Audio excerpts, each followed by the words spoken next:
Hi, this is Stephanie Miller from The Stephanie Miller Show. Please enjoy this exclusive clip from my show on Political Voices Network. All right, let's talk about but also just him talking and his son talking. You said in 2 cases, prosecutors and judges try to rein in Trump's threatening, fraudulent, dangerous posts. It's beyond time for a gag order. You said with his recklessly threatening post during the E.J. and Carroll case, Trump may be buying himself a criminal charge in connection with a civil case. Not easy to do. Talk about that for a second. Yeah, I don't understand why the whole world has to adjust its behavior to accommodate Donald Trump's threats and reckless posts, right? Judges have to alter their behavior. Prosecutors and their families are getting threatened and they need to, go out and find protection. Jurors, both grand jurors and trial jurors, are outed and threatened.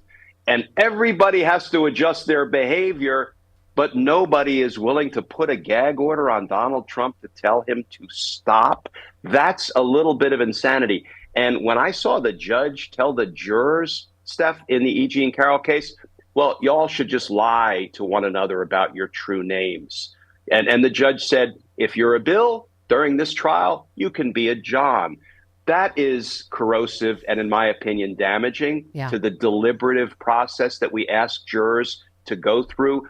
Openly, honestly, and candidly talk about the evidence in the case and whether they should vote one way or another. That needs to be an open, honest, candid endeavor and discussion. And the judge is saying, would it kill you to lie about your names to one another so Donald Trump doesn't know who you are? When in the heck is a judge going to say, I'm putting a gag order, a narrowly tailored gag order on Donald Trump to make him flip and stop? Yeah.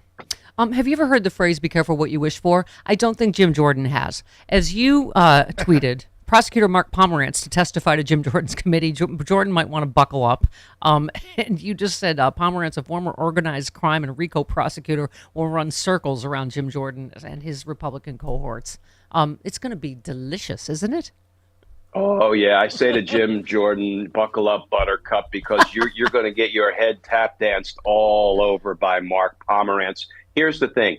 Bragg withdrew his appeal, trying to put a stop to that subpoena and negotiated some favorable conditions, including Bragg's general counsel, Leslie Dubeck, who seems to be a real fighter, is going to be sitting shoulder to shoulder with Mark Pomerantz so they can put a stop to any inappropriate questions that Jordan asks that might compromise the ongoing prosecution and investigations in New York into Donald Trump.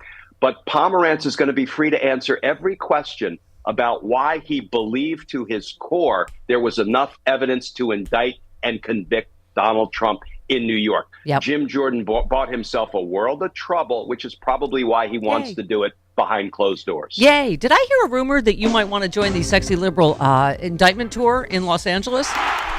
October Steph, 21st? You asked me to go anywhere, and you know I'm there. Maybe we'll get your stunt double, Rob Reiner, to come again, too.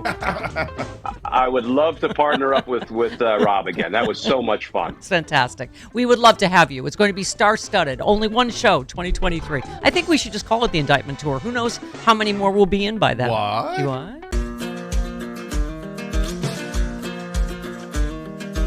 Republicans say they won't cut Social Security, Medicare, or Medicaid. But can honest, hard-working middle-class Americans really believe what these politicians say? Republicans said they wouldn't overturn Roe v. Wade. Here's what Supreme Court Justices Gorsuch, Kavanaugh, and Coney Barrett said during their Senate confirmation hearings. Roe v. Wade is a precedent of the United States Supreme Court. A good judge will consider it as precedent of the United States Supreme Court. Roe v. Wade. It's settled as a precedent of the Supreme Court. Roe is not a super precedent, but that doesn't mean that Roe should be overruled. Well, we saw how that turned out. They played us for fools. Tell your elected officials to keep their hands off of our Social Security and healthcare benefits.